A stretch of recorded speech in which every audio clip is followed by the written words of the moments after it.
Everything that exists on this vast stage called the world is merely the reflection of something first conceived within the mind of a man or a woman. Every building, every fortune, every illness, and every cure began in the invisible, in the silent realm of consciousness. But the common person, blinded by appearances, believes that life happens to them, that they are a victim of circumstances, and thus spends their days trying to adjust the mirror instead of changing their face. They don't realize that the world is merely the shadow cast by their own imagination, and while battling shadows, they forget that they possess the power to create the light. I tell you, nothing changes externally until it changes internally. Nothing manifests until it is assumed as real in the mind. It is the law, and it does not fail. Reality is obedient to your conviction, but indifferent to your doubt.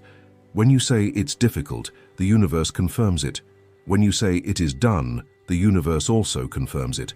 Every thought is a seed, and every emotion is the water that makes it grow. You are the gardener of your own existence, and what flourishes or withers in your path depends solely on the quality of the seeds you choose to plant. Therefore, I am not speaking here of a trick or a magic ritual, but of a conscious exercise of your true creative nature.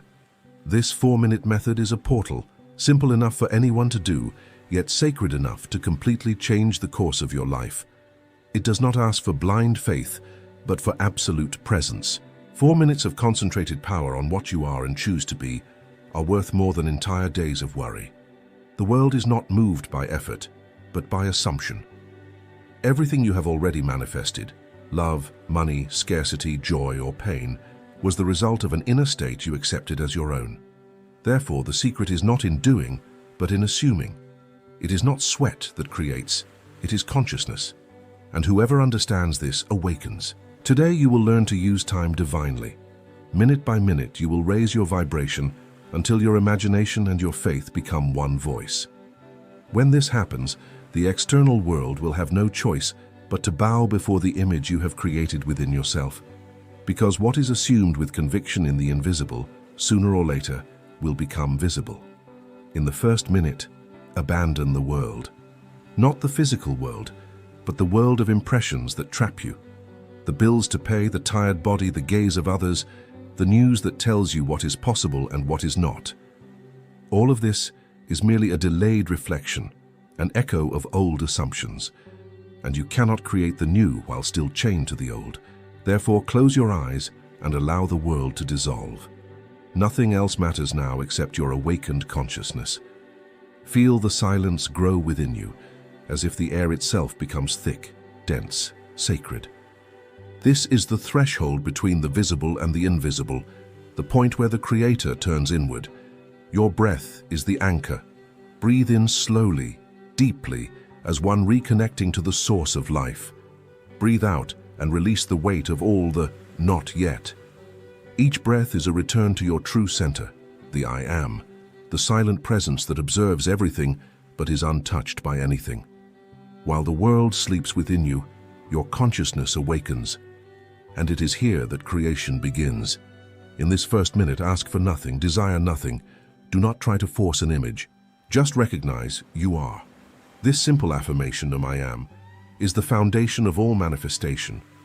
Before being rich, healthy, or loved, you must first be.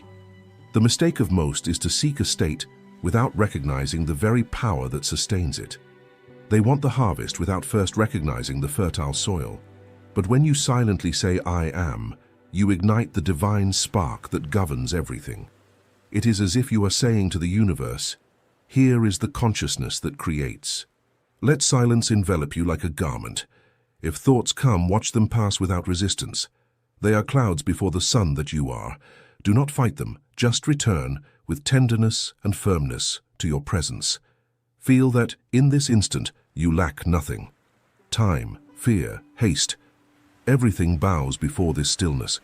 It is in this space that the invisible prepares to take form. It is like the soil before the seed, the womb before conception. And the deeper your surrender to this state, the purer the ground of creation will be. Allow yourself to feel something you rarely feel, the peace of needing nothing. Because the Creator does not desire, He knows. He does not seek. He allows. And this is the power of the first minute, to untie the knot of effort, to open the heart, and to let the divine breathe through you. Now imagine that the noise of the world is like the sea receding before a great wave. Silence is not absence, it is preparation. It is the universe gathering energy to manifest what is about to be born through you. The quieter you are, the stronger the creative impulse that will come in the following minutes. The world thinks power is movement, action, words, but true power is pause. Only those who quiet themselves within can hear the whisper of the I Am. And in that silence, a subtle vibration begins to grow. It is the field where everything will be molded. Stay there, without haste. You don't need complex visualizations or formulas. The only thing necessary in this first minute is to remember who you are, pure, limitless, eternal consciousness. When you finish this first minute, you will not feel an end, but a beginning. A subtle lightness will envelop you, as if the body is floating. It is the sign that you have left the world of effects and entered the world of causes. And from now on, each minute will be an expansion of that presence. What was impossible will begin to seem natural, because by silencing the world, you have returned to the beginning, to the place where God creates all things, within man. In the second minute, when silence has already enveloped you, and the world has lost its power to distract you, it is time to choose the state you wish to inhabit. Here, you are no longer asking, but assuming. You are not dreaming of what could be. You are wearing what already is. Close your eyes again, keep your body relaxed, and turn your attention inward. The first minute opened the way. This is the moment to plant the seed. Everything that will come into your life will be the fruit of what you now choose to feel as true. Choose your new state with clarity. Do not think about the circumstances. Do not worry about the how. The law does not move by logic, but by conviction. If what you desire is prosperity, abandon the identity of one who struggles, of one who waits, and put on the identity of one who already possesses. Feel the silent relief of knowing that everything is resolved. If you seek love, abandon the feeling of loneliness and immerse yourself in the softness of already being cherished, chosen, loved.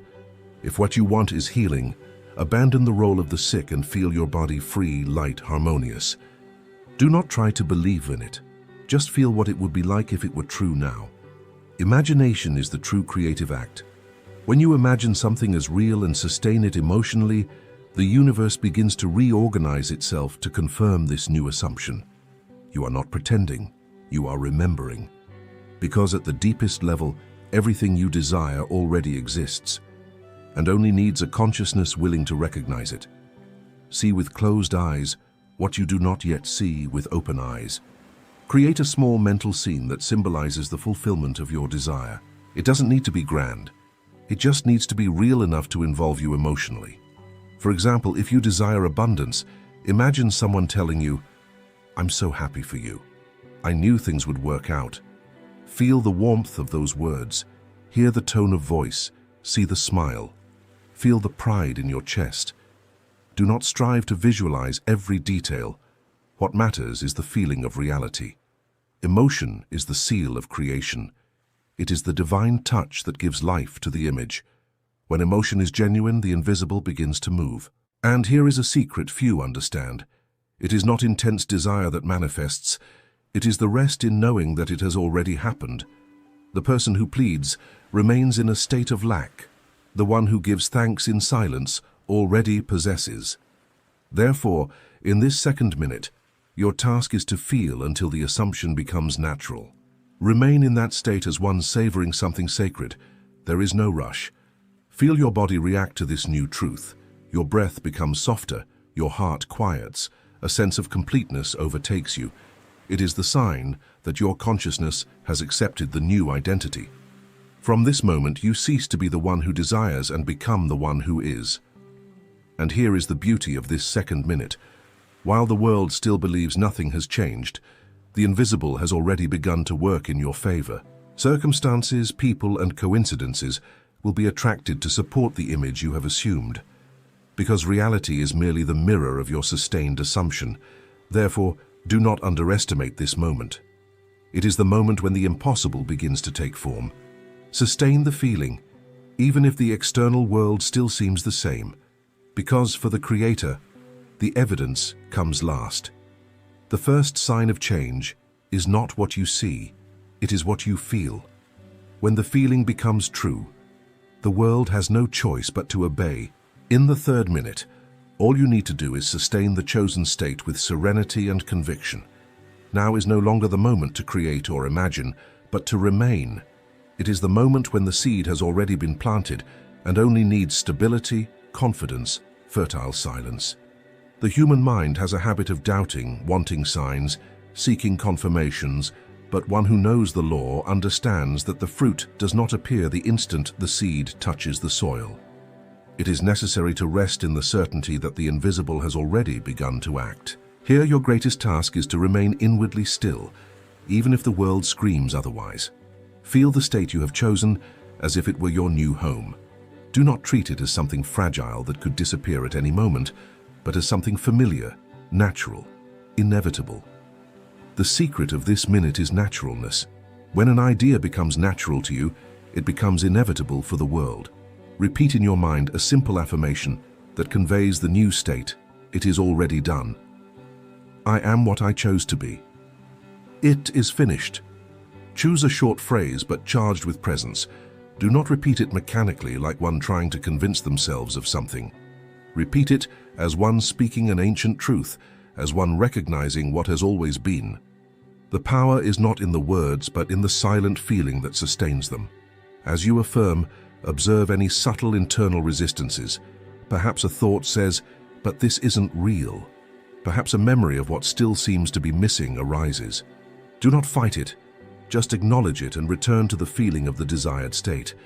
Each time you choose to return to the feeling of fulfillment, you are strengthening the new vibrational pattern that will inevitably become your reality. Do not seek exaggerated emotion, nor strive to feel something extraordinary. Manifestation is not born of effort, but of acceptance. What you need is peace, not intensity.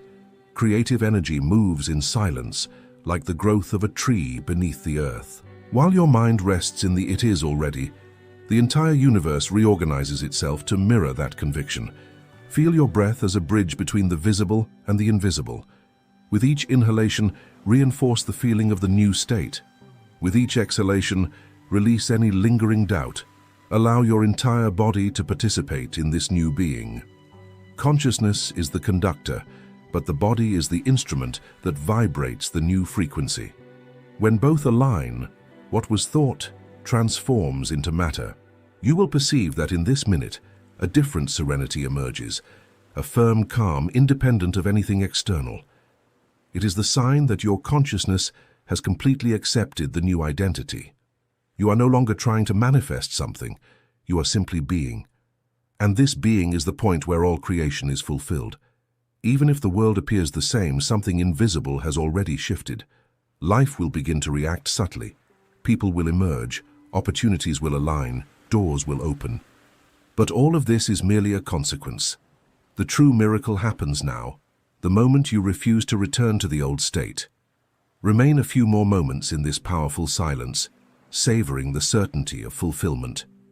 And understand, one who sustains the state with conviction needs no haste, because on the plane of consciousness, everything already is. Time merely translates what has already been decreed. The one who rests in "it is done" becomes unshakable. Nothing disturbs him, nothing hurries him, because he knows, and knowing is the purest form of faith. In the fourth minute, it is time to return to the world, but not as the same being who entered. Now you awaken with a new identity, and everything around you must be seen through it. This is the moment when the invisible begins to take form. The inner creation is complete, and your role now is to live as if what you desire is already an inseparable part of your life. No longer try to make it happen. Simply act, speak, and react as someone who already possesses. It is here that the power of imagination becomes silent, natural, and continuous action. Open your eyes, but maintain the state within you. The mistake of many is to believe that the exercise ends at the close of meditation, when in reality, it merely begins. The world will test you, and appearances will try to tempt you back to the old state, but you must not yield. Walk among people as one who knows a secret others are unaware of. Feel the weight of your new reality in your gestures, in your words, even in the way you breathe. Your silent confidence will be the language by which the universe recognizes you. In this fourth minute, you don't need effort, but consistency. The consciousness you now sustain is the command the world will obey. Therefore, do not allow yourself to react as one who still waits. React as one who already is. If the desire was prosperity, do not lament its absence. Speak and decide as one who possesses abundance. If the desire was love, do not seek signs. Walk with the serenity of one who is already loved. If the desire was healing, do not look at your body with pity, but with gratitude as one contemplating something already restored. External reality bows to internal faithfulness. Nothing has the power to contradict a consciousness firmly sustained. That is why so many fail. They affirm a new truth for a few minutes, but soon surrender to the evidence of the senses. The law, however, responds to perseverance, not to haste. Manifestation is the inevitable consequence of a consistently maintained state. Think of this moment as the dawn of your new life. The night of doubt has passed, and now the sun of certainty begins to illuminate everything that once seemed confusing. There is nothing you need to wait for. What you desire has already been created. You merely live the unfolding of that creation in time. Every encounter, every coincidence, every door that opens is merely the answer to the silent decree you issued when you chose your new state. So rise calmly, breathe, and observe the world with new eyes. See in it the confirmation of your power, not the mirror of your limitation. And when old thoughts try to return, remember, it is already done.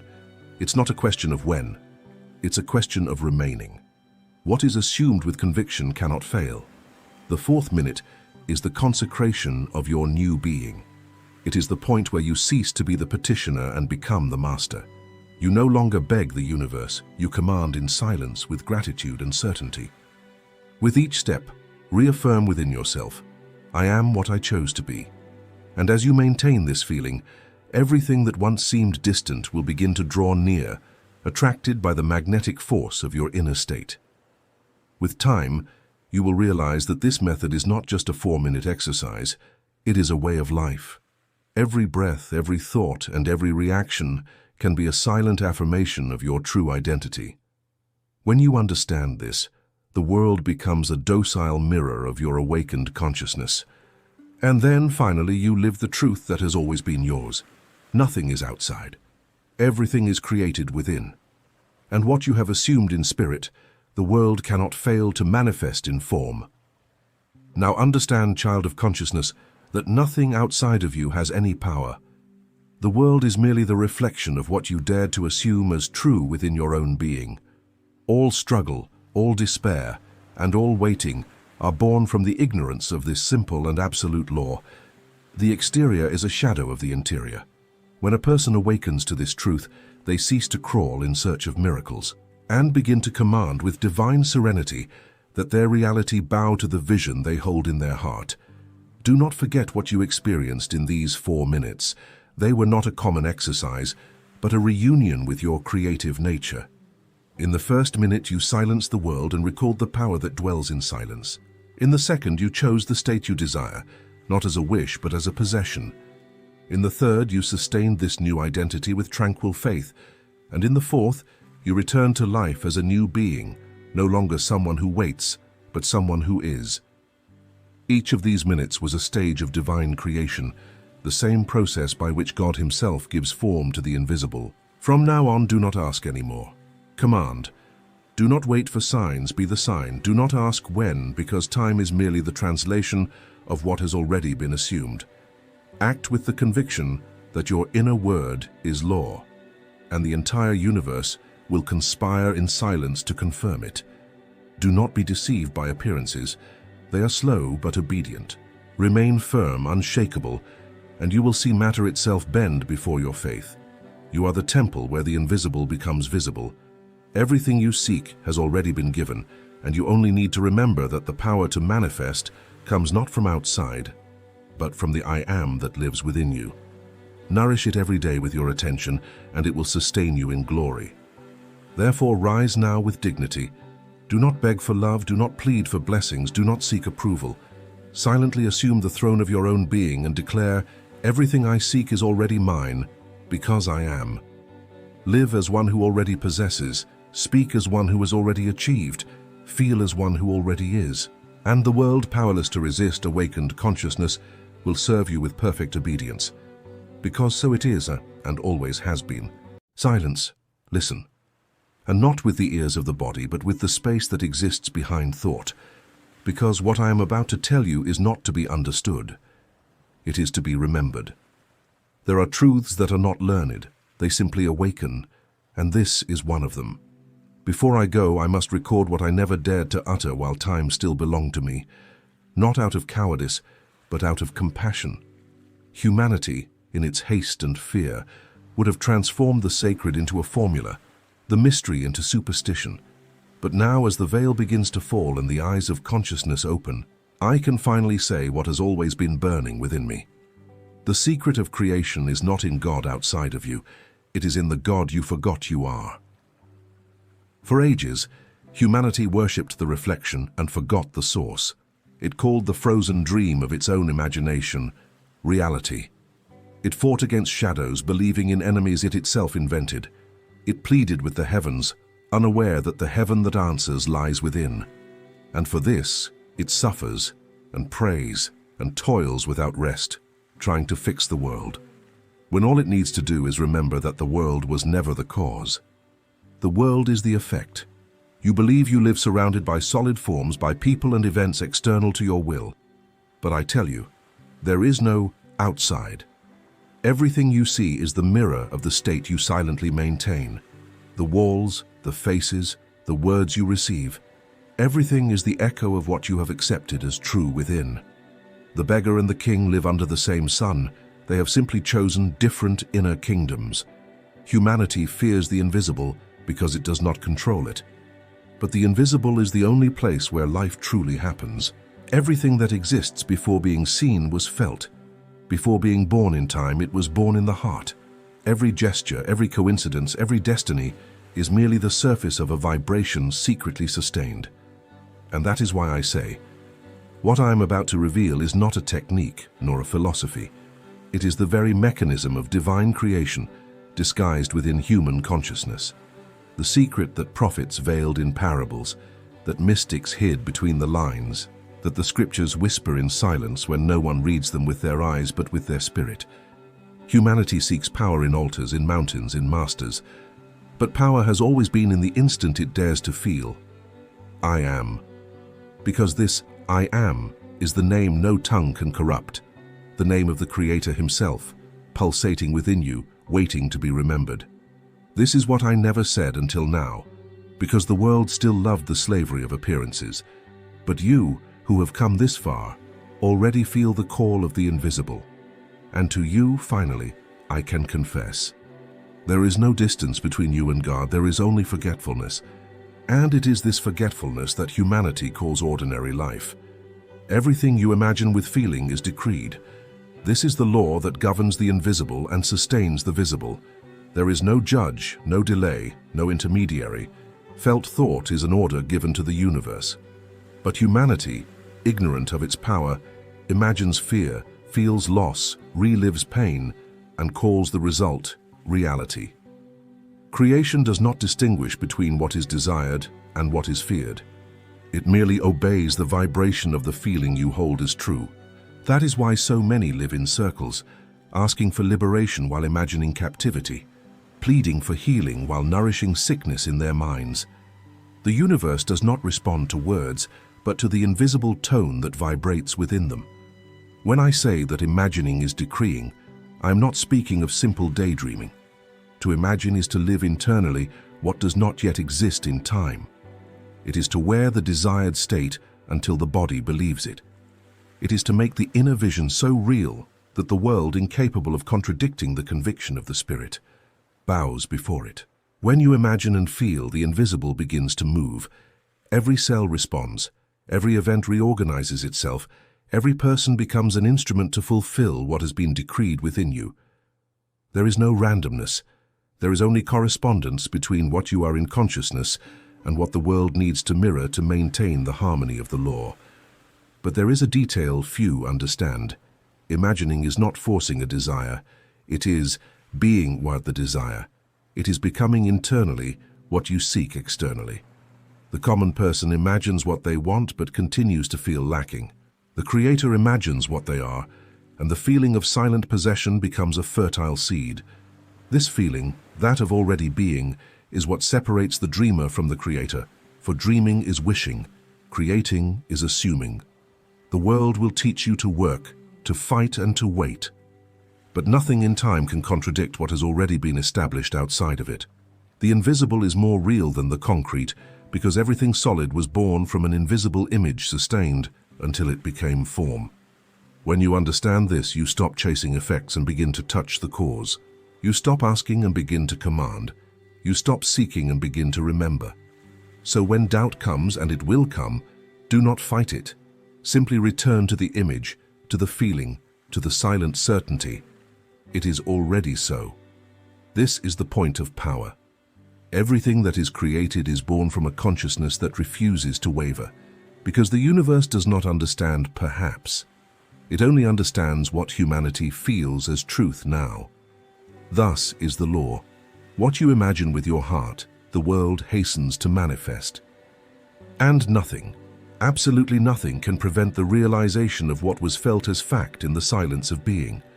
You are the state you inhabit, and the world cannot deny you. This is the truth that separates the awakened from the asleep. Every human being lives within a state of consciousness, a vibration, an inner atmosphere that determines the tone of everything around them. It is not the name you carry, nor the work you perform, nor the circumstances that surround you that define your life. It is the silent state you occupy when no one is looking.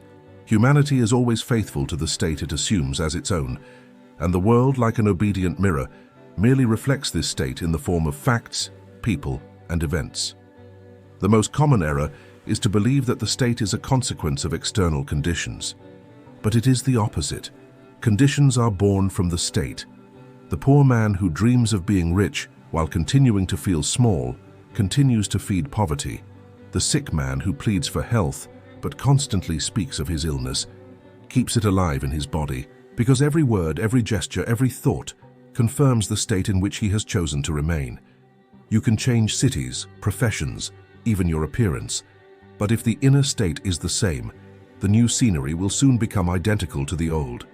To change one's state is to die and be reborn in an instant. It is to cross the invisible frontier between the old and the new self. It is not a change of appearance, but a change of vibration. When you change your state, the world changes with you. Not because the world itself has transformed, but because you, by shifting your focus of consciousness, have entered another dimension of the same reality, one where circumstances respond to the new being you have chosen to be. The universe has no power to deny an assumed state. It merely echoes what you vibrate, with mathematical and inevitable precision. Therefore, when you declare, "I am loved," the world hastens to confirm it. When you say, "I am forgotten," the universe sends people and events that uphold that belief. Every reaction you have, every emotion you choose to repeat, reinforces the state you inhabit. And as long as humanity continues to react to the world instead of commanding it from within, it will live as a shadow of itself. True power is not in resisting circumstances, but in ignoring them. It's not about pretending, but about remembering. Remembering that external reality is merely the echo of what you have silently decided to be. When humanity understands this, it stops fighting the reflection and begins to change the face that projects it. You are the state. Nothing outside of you has the authority to contradict what you are in consciousness. The world does not respond to what you want. It responds to what you are. And what you are now will determine the scenario in which you awaken tomorrow. To kill the old self before the new one lives, this is the sacrifice few have the courage to offer. Humanity wants transformation, but fears the death of what keeps it known. It wants freedom, but clings to the chains of its old identity. And that is why most speak of change, but remain the same. The old self does not die with time, it dies with decision. And this death is not symbolic, it is real, painful, silent. It is the instant you renounce the security of who you were to inhabit the unknown of who you choose to be. The mind resists. It will say, but what if I am wrong? And what if nothing changes? And that is where the old identity defends itself, fearing its extinction. Because it only exists as long as you believe in it. Everything you call I is merely a construct sustained by memory and habit. When you refuse to relive the same emotions, to repeat the same thoughts, the old begins to crumble. And in the void that emerges, the new is born. But humanity fears the void, and by trying to fill it with memories, it gives power back to the past that imprisons it. To kill the old self is the purest act of faith, because it is to jump without seeing the ground. It is to abandon the references, the justifications, the labels, and the stories you have told yourself to explain why things are the way they are. It is to look within and say, I am not what I remember. I am what I choose to be now. This is true resurrection, not a distant metaphor, but a living, present process that repeats every time humanity dares to break free from the prison of its own image. There is no rebirth without death. The new cannot inhabit a body full of memories of the old. Therefore, before creating something, you must die to what contradicts it. It is not about denying the past, but about shedding it. When you stop reacting as before, when you remain silent in the face of insult, when you forgive what once hurt, when you act as one who has already won, the old dies a little more and the new begins to breathe. And then the world, confused, tries to remind you of who you were. Friends, family, circumstances, all will test the solidity of the new state.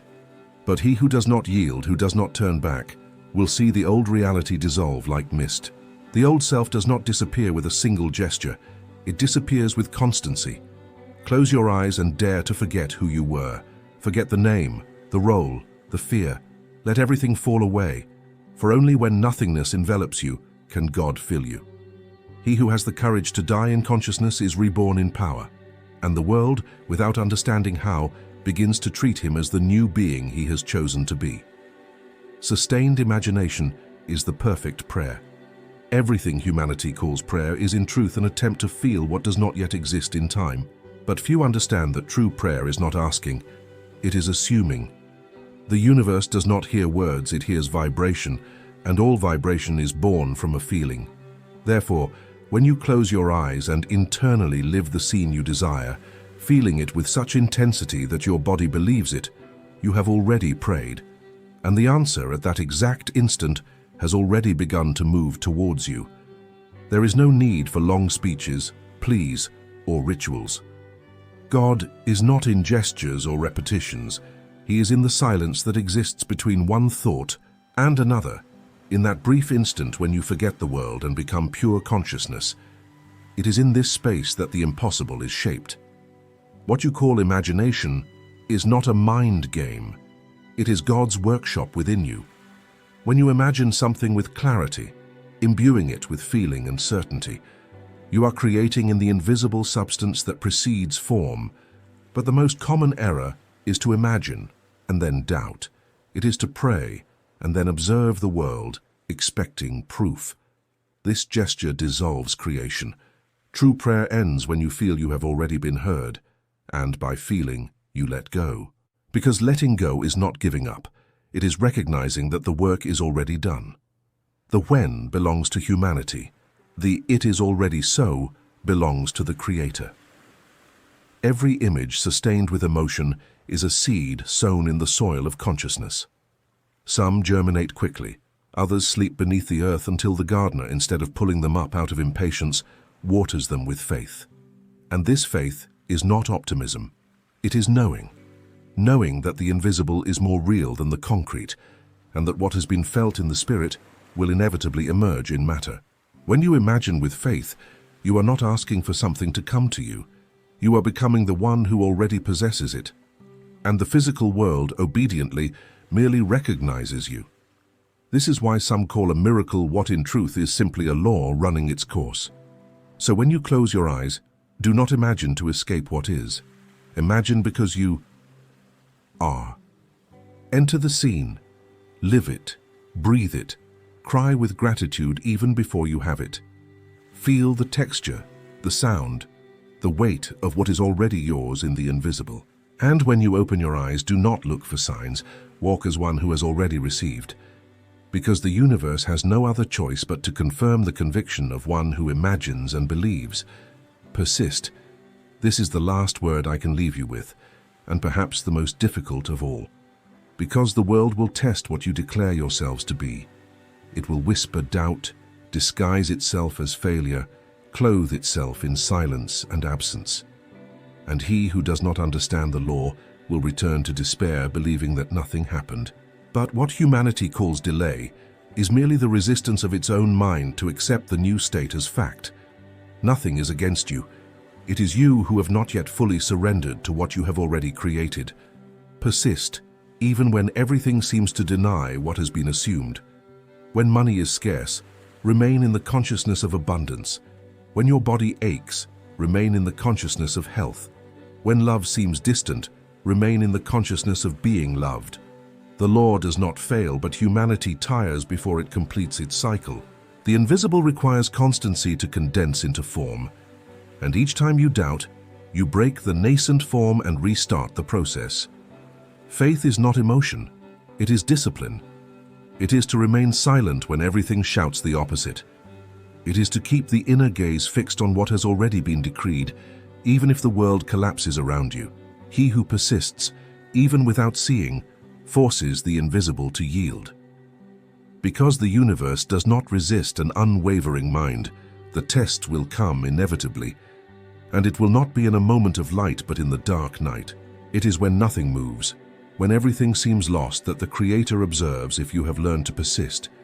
If at that instant you retreat, the old will return and take its place. But if you stand firm, unmoving in faith, the world will begin to change before you, like a stage setting that bows to the silent command of the actor who has not forgotten their role. Persist in the chosen state. Nourish it with gratitude, with the serene certainty of one who knows they have already been heard.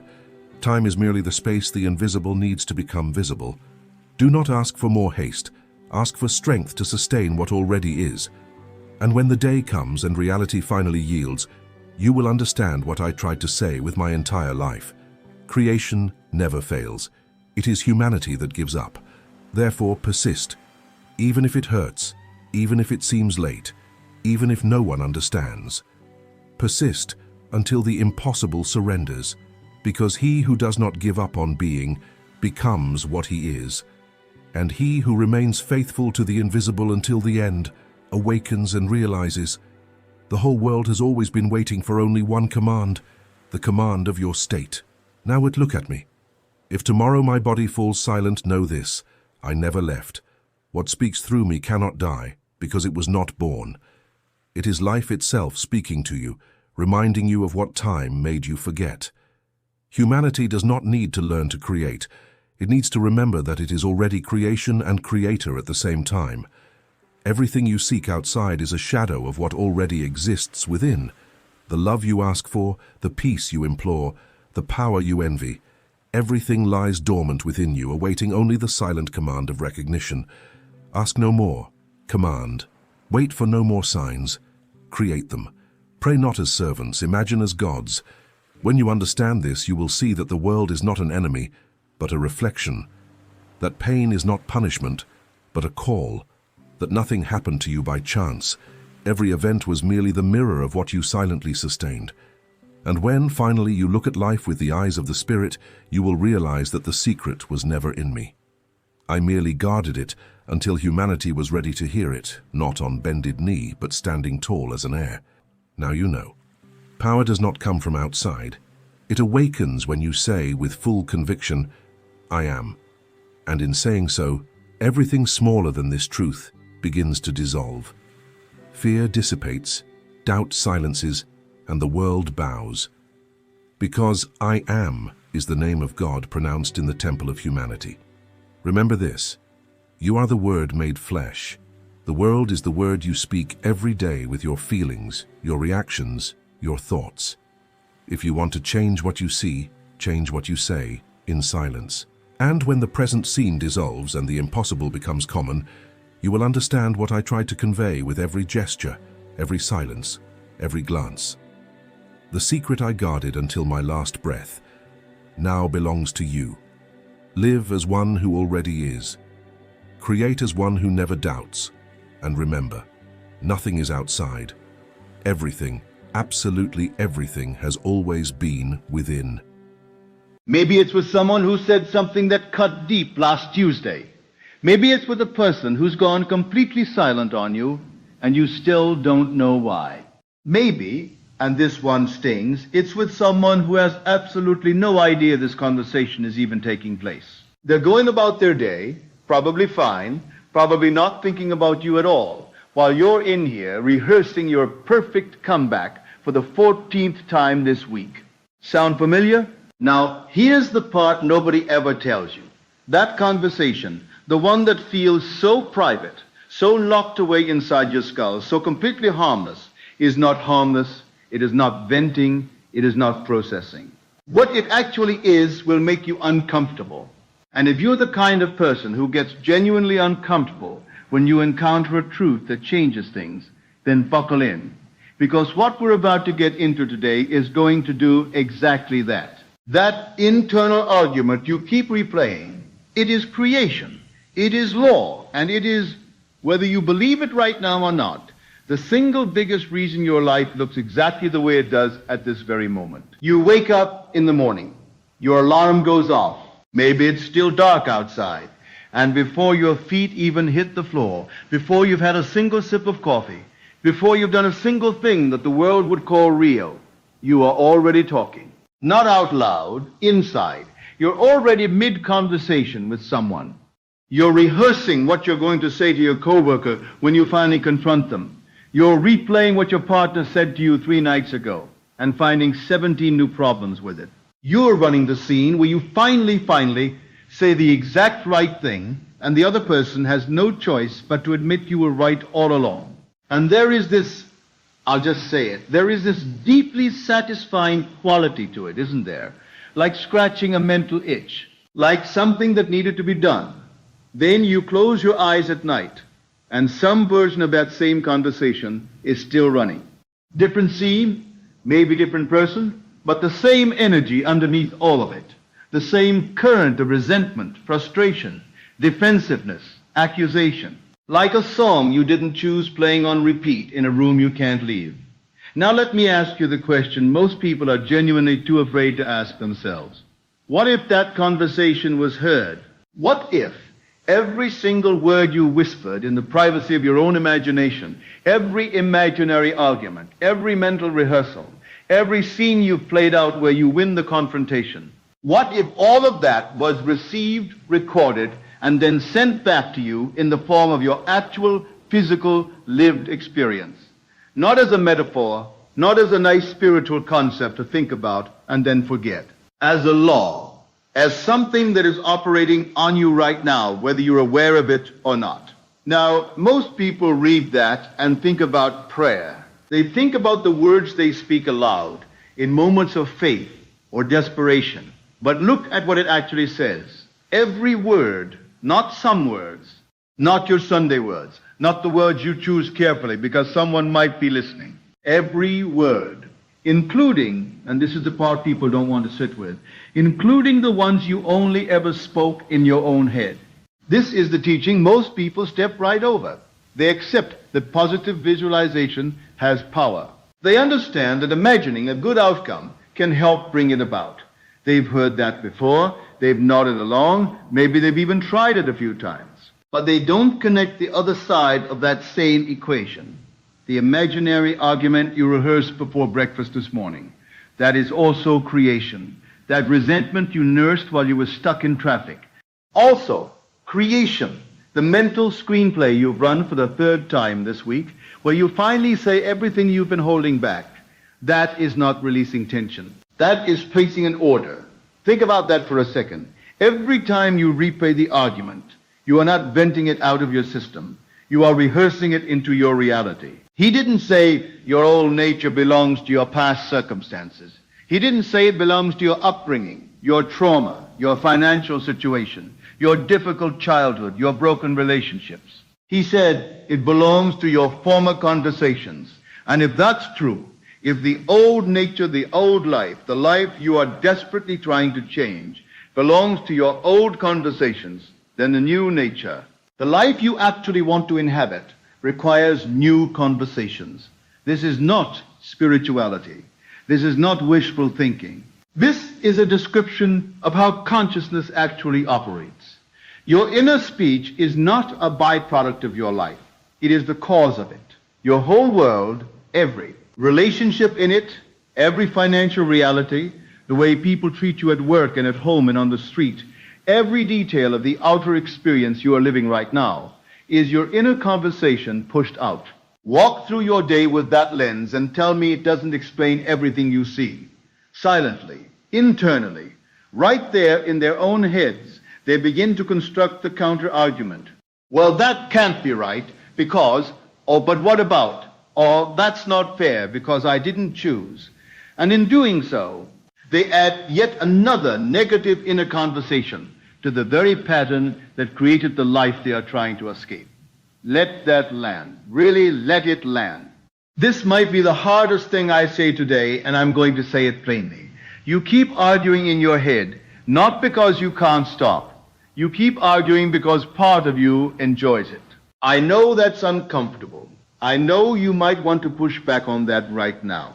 But stay with me, because there's a story that explains this better than any abstract principle can. Imagine a young man, intelligent, thoughtful, spiritually curious. This is during the Second World War. He comes regularly to study consciousness and the inner life. And one day, quite casually, almost innocently, he confesses something. Every single morning while shaving, he berates the President of the United States. Doesn't matter which president. The point is, every morning this man has a full imaginary argument with a powerful figure he resents. He tells him off. He delivers the speech. He says the things he could never say in real life, and he says them with gusto. He's asked, "Don't you realize you're only hurting yourself?" And his answer, his completely honest, absolutely illuminating answer is this: "I know it. But oh, if you knew what a thrill I get out of it." He knew. He understood on some level that this morning ritual was costing him something. He understood the principle. He'd heard the teaching. And he still would not give it up because the argument had become a pleasure. The resentment had become a routine. The imaginary confrontation had become, in this strange and backwards way, a source of comfort, a place to feel powerful, a moment in the day that was his. This is where most people quietly stop their inner work, not because they don't understand the teaching, but because the teaching asks them to surrender something they have become deeply attached to, the right to feel wronged, the satisfaction of the perfectly rehearsed response, the warm, familiar wound of a grievance that has been tended for so long it almost feels like company. I want you to pause right now and do something honest with yourself. Who is the person you argue with most often inside your head? What is the conversation you keep returning to week after week? And if you're really truly honest, does some part of you enjoy it? Does some part of you need it? Because you cannot change a habit, you refuse to see clearly. And you cannot see it clearly if you're busy defending your right to keep having it. Because this law is not punitive. It does not only create consequences for negative conversations. It rewards the positive ones with exactly the same faithfulness. Here is the story of someone who knew this teaching, knew it deeply, had taught it to hundreds of people, and still found himself one day replaying a negative inner conversation about someone close to him. He had received a letter from his brother. Something about it irritated him. And without even fully deciding to, he found himself inwardly arguing, inwardly venting, running the conversation on a loop. And then he caught himself. He recognized what he was doing. He stopped, and he made a deliberate choice. He replaced the negative conversation with a different one, a warm one. The kind of inner conversation two brothers who genuinely love and care for each other would naturally have. He imagined affection between them. He imagined the easy, comfortable warmth of a good relationship. He held that new conversation until it stopped feeling forced and started feeling true. Shortly after, with no request made, no appeal of any kind, no conversation about money, nothing, an unexpected check arrived from his brother. Large, unsolicited, completely unprompted. The outer world had simply responded to the inner conversation he had chosen to hold. That is not coincidence. That is not a nice story. That is the law, operating exactly as it always operates, just pointed in a direction he actually wanted to go. There's another story I want you to hear because it shows you what this looks like in a real moment of crisis, not just in a quiet reflective practice. Imagine a man receives a phone call with genuinely bad news, the kind of news that hits you in the stomach. And instead of doing what almost every human being would do, which is replay that conversation obsessively, add to it, extend it, let it grow into something massive and consuming, he does something unusual. He puts the phone down, and then in his imagination, he picks it back up, and he has a different conversation. Same voice on the other end, same situation, but in his imagination, the news is good. The problem is resolved. The outcome he wants is the one being reported. He doesn't force it to feel real immediately. He just holds it. He gives it time to take on the texture and weight of something actual. And then he goes about his day. Not long after, the outer situation changes. The news becomes in reality what he had imagined it to be. Now I know what part of your brain is doing right now. It's asking the but how question. It wants a mechanistic explanation. It wants to understand the chain of physical cause and effect between a private mental act and a changed outcome in the world. And I'll answer that question with a question of my own. Do you want to understand it, or do you want to use it? Because I've seen people spend years debating the mechanism while their lives stay exactly the same. And I've seen people simply apply it, imperfectly, inconsistently, but actually apply it, and watch things shift in ways that can't be explained by logic alone. The simplest summary I can offer is this. Consciousness is not a product of the outer world. The outer world is a product of consciousness. The inner does not reflect the outer. The outer reflects the inner, every time without exception. There's a psalm, and I want you to hear the specific wording because it contains both a promise and an instruction that says, "To him that ordereth his conversation aright, I will show the salvation of God." Not might show, not eventually might get around to showing, will show. But notice the instruction embedded in that promise. Order your conversation aright, not occasionally, not when you remember to, not during your morning routine and then forget about it for the rest of the day. Consistently, deliberately, as a discipline. So what does that actually look like in practice? Let me be specific. For the next 5 days, I want you to become a watcher, not a fighter, a watcher. Do not go to war with your negative inner conversations. Do not try to forcibly suppress them. Argue yourself out of them. Shame yourself for having them. Fighting them gives them energy. Resentment genuinely loves resistance. It gets stronger the harder you wrestle with it. Instead, simply notice. The moment you catch an imaginary argument beginning, the moment you're mid-replay of a grievance, mid-rehearsal of a confrontation, mid-scene of finally, saying the thing you've been holding back. Not, what conversation would I need to have in order to make that happen? Not, what would I say to someone to convince them to give me what I want? No.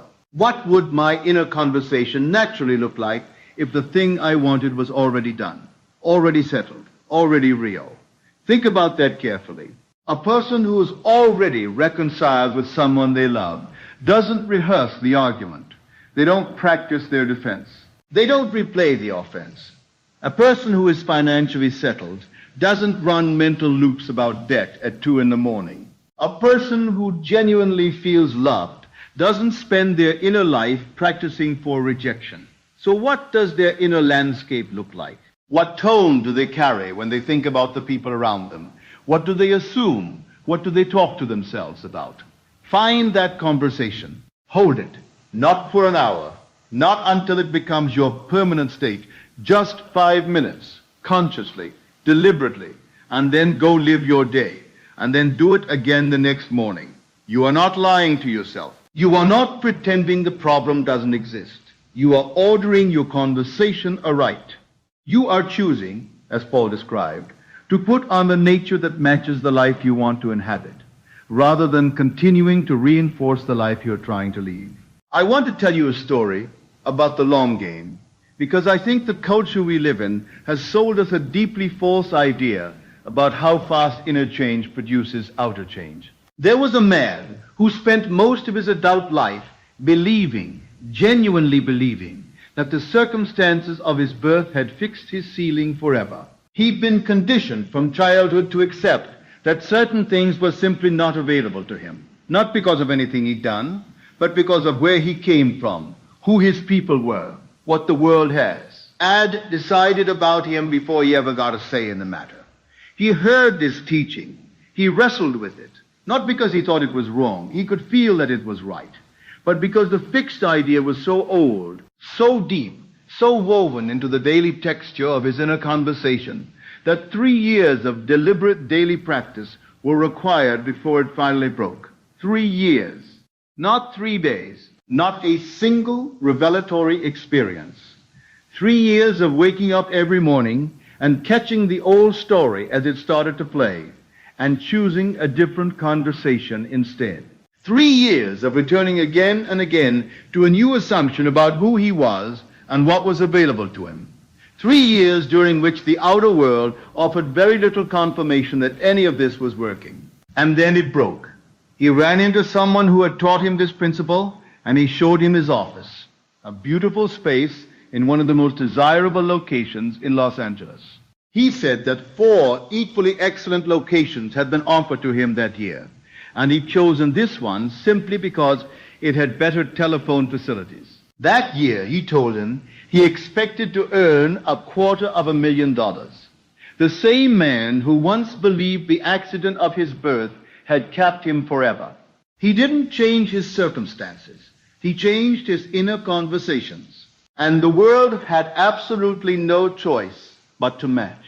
I tell you this not to overwhelm you with the timeline, but to protect you from the idea that this is a one-time exercise.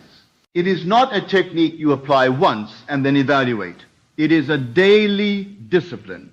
And the daily discipline is simple, even when it is not easy. It is the 10 seconds each morning when you catch the argument beginning and choose a different conversation instead. It is the 5 quiet minutes at night when you speak inwardly to yourself and to the people in your life from the 30 place you intend to occupy, not the place the habit of mind has made feel normal. Now I want to invite you to do something that most people find genuinely uncomfortable. I want you to look at your life right now, not with shame, not with fear, just honestly, and trace the line, the people who consistently treat you in ways that frustrate you. What have you been saying about them in the private chambers of your mind? Not out loud, not to a friend over coffee. What have you been thinking about them day after day, week after week? The circumstances that feel fixed, the areas of your life that seem like they simply will not budge, no matter what you do externally. What inner conversations have been building those walls? How long have those conversations been running? You did not do this on purpose. Almost no one does. The man who spent his mornings arguing with the president wasn't trying to damage his own life. He was doing what came naturally, what gave him a momentary sense of power, what the habit of mind had made feel completely normal. But now you know, and knowing changes the responsibility. There is a very old text, one of the oldest pieces of writing in existence, that states something extraordinary. It says that of all living creatures, only humanity was given 2 specific gifts, mind and speech, imagination and inner conversation. And it says that if these gifts are used rightly, the person who uses them will be, in essence, operating at the level of the divine. Mind and speech. The two things you have been exercising inside your own head every single day of your life. These are not small things. These are not background noise. They are the instruments of creation itself, and you have been handed them, whether you asked for them or not. The only question, and it is the only one that matters, is whether you will begin to use them deliberately from this day forward. Your inner conversation is not a reflection of your world. It is the source of your world, not your affirmations when you remember to say them, not your visualization sessions when you find time twice a week, your constant, habitual, moment-to-moment inner speech, the conversations you hold with people who are not in the room, the way you talk to yourself when no one is watching, the running commentary you narrate your life with from the moment you wake up to the moment you fall asleep. The good news, and it is genuinely good news, is that the same law that brought you to where you are right now will take you somewhere completely different the moment you begin to speak differently on the inside. You do not need to wait for your circumstances to change before you change your conversations. You need to change your conversations so that your circumstances have no choice but to change. The Psalm says it plainly. To him that ordereth his conversation aright, I will show the salvation of God, not might, not eventually, will. Start today. Start this hour. The very next time you catch an argument forming in your imagination, and it will form, probably within the next few hours, maybe sooner, pause. Just pause. And choose instead the conversation that belongs to the life you intend to live. Because the inner world is always listening. It always was. The only difference now is that you know it. If what we talked about today genuinely resonated with you, here's what I'd ask you to do. Hit that like button. Not for me, but as a signal to yourself that you're taking this seriously. Subscribe if you want to keep going deeper into this world, because we're just getting started. And most importantly, drop a comment right now. Tell me, who is the person you argue with most in your head? Or share one conversation you're committing to change starting today. I read these. They matter because the real work isn't in the watching. It's in the doing. And the doing starts with one choice. One pause, one different conversation at a time. You already have everything you need. You always did.